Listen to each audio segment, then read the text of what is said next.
Umalmang ilang nagtitinda sa Baclaran sa isinagawang clearing operations. Giit nila matagal na raw silang nakapwesto roon.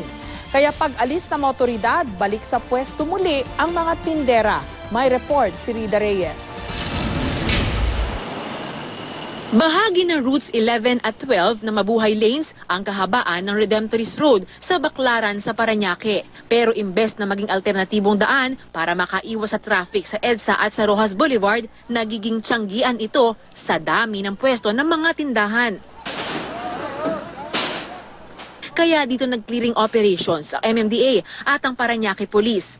Sinubukan munang makiusap pero wala na ring nagawa ang mga may-ari ng mga sasakyang hinatak. Pahirapan ang paghila sa mga gamit ng ilang nagmamatigas na tindera. Matagal na raw kasi silang nakapwesto rito. Hindi masama yung ginagawa nila eh. Hindi naman ito bindol, di ba? Diyan sa loob na yan eh. Wala tayong parking permit. Wala. Hindi natin pinapayagan yun. Especially yung makaka-obstruct dito sa daanan ng Hindi rin nakaligtas sa mga estante ng panindang lumampas sa guhit ng bangketa. Basta nakatabi, huwag niyong gagalawin. Ibibigay yun sa may-ari. Hindi kukunin yung bakal. Ibibigay po yung paninda. Oh, paninda po. Pinapapalik ko po ang paninda.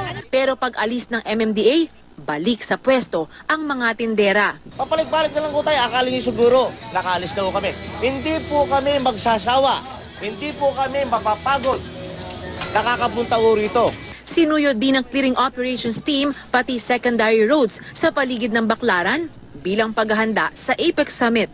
Sa kasagsagan ng APEC Summit sa susunod na linggo, isasarado ang kahabaan ng Rojas Boulevard. Kaya malaking bagay daw ayon sa MMDA kung mapapanatiling maluwag ang mga katabi nitong kalsada para madaanan ng mga motorista. Sabi ng PNP HPG, hindi may iwasan ang mga komprontasyon sa tuwing may clearing operation.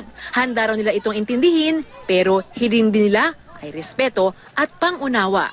Dapat talagang isa-secure natin yung mga tao natin. Kagaya may nangyari nga, konting lamig ng ulo at konting partisipasyon. Kasi wag na nating pairalin na meron pang buhay na mawawala sa ganito. Rida Reyes, GMA News.